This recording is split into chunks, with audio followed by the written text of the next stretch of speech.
perhatian sama dia. Nada. Kenapa tak? Kamu tau gak sih, Ali itu anaknya sok pintar banget loh. Terus dia di ulangan selalu nyontek aku. Mungkin dia lagi capek sama guru.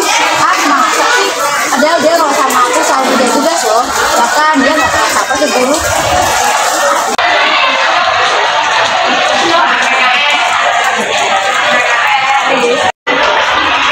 Masih yang kamu sampaikan tidak benar, Bapak. Aku tidak seperti itu kok.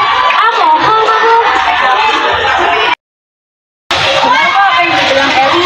Lebih baik kamu sampaikan sama aku jelas sebenarnya.